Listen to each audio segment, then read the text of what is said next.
دوستوں، جس طرح غالب صاحب کا ایک منفرد انداز تھا، اسی طرح ہم آج جس فنکار کا ذکر کرنے جا رہے ہیں ان کا بھی ایک مختلف انداز ہے، جنہیں اردو ادب جناب ابو الفطرت میر زیدی کے نام سے جانتی ہے۔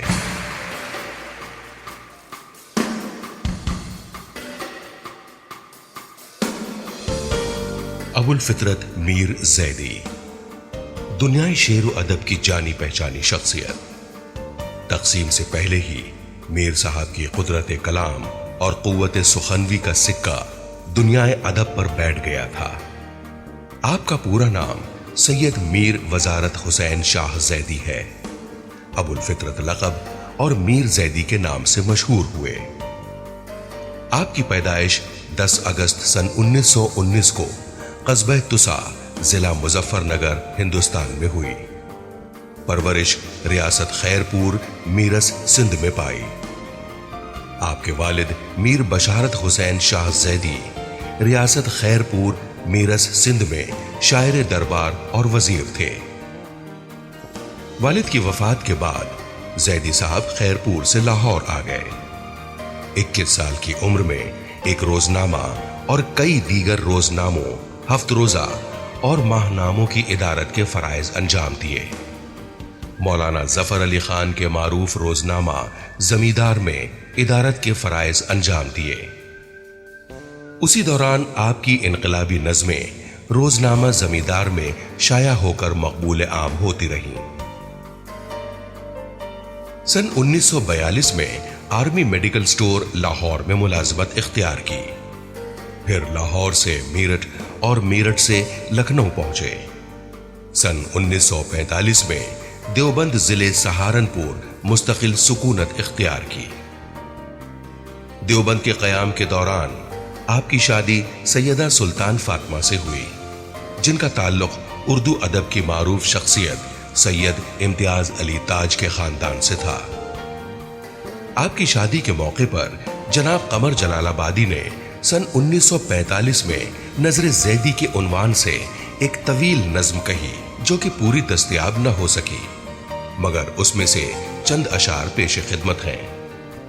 قمر جلال آبادی کہتے ہیں: میر صاحب کی رسم شادی پر کاش میں دیوبند آ سکتا، شعر میں تو خوشی دکھائی ہے، کاش دل کی خوشی دکھا سکتا۔ زیدی صاحب دیوبند سے پھر لاہور آئے اور لاہور سے نوشہرہ چھاونی منتقل ہوئے اور زندگی کا ایک طویل عرصہ نوشہرہ میں گزارا۔ سن 1980 میں کراچی منتقل ہوئے اور وہیں آپ کی آخری آرام گاہ ہے۔ انتقال سے قبل آپ نے جناب رئیس امروہوی کے ساتھ مل کر ایک ماہنامہ مینٹل ہیلتھ کے نام سے جاری کیا۔ زیدی صاحب کا تعارف آل انڈیا ریڈیو کے لاہور اسٹیشن سے سن 1943 کو نشر ہوا۔ اس انٹرویو میں زیدی صاحب نے بتایا کہ شاعری میری ورثے میں آئی ہے۔ میں نے ایک شاعر گھرانے میں جنم لیا اور ہوش سنبھالتے ہی اپنے ارد گرد شاعرانہ ماحول پایا۔ 9 سال کی عمر میں شعر کہنا شروع کیے۔ بچپن سے آج تک مجھے اپنے ہم عصر دوستوں میں بیٹھنے اور تبادلہ خیالات کرنے کا اتفاق بہت ہی کم ہوا۔ ہمیشہ بزرگوں کی ناصحانہ محفلوں سے سبق حاصل کیا، جس کا اثر میرے کلام میں ہر جگہ نمایاں ہے۔ سن 1932 میں لاہور آیا اور اسے صحیح معنوں میں میری شاعری کا آغاز سمجھیے۔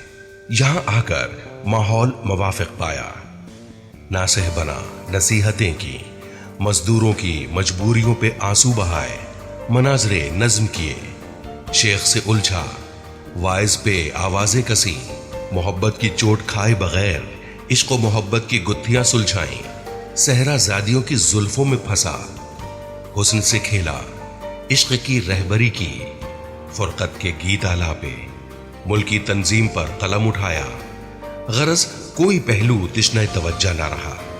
سن 1938 میں پہلا مجموعہ نظم بادائے فطرت کے نام سے شائع ہوا، جو 300 صفحات پر مشتمل ہے۔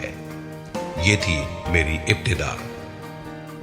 تو دوستو، یہ تھی 28 دسمبر 1943 کو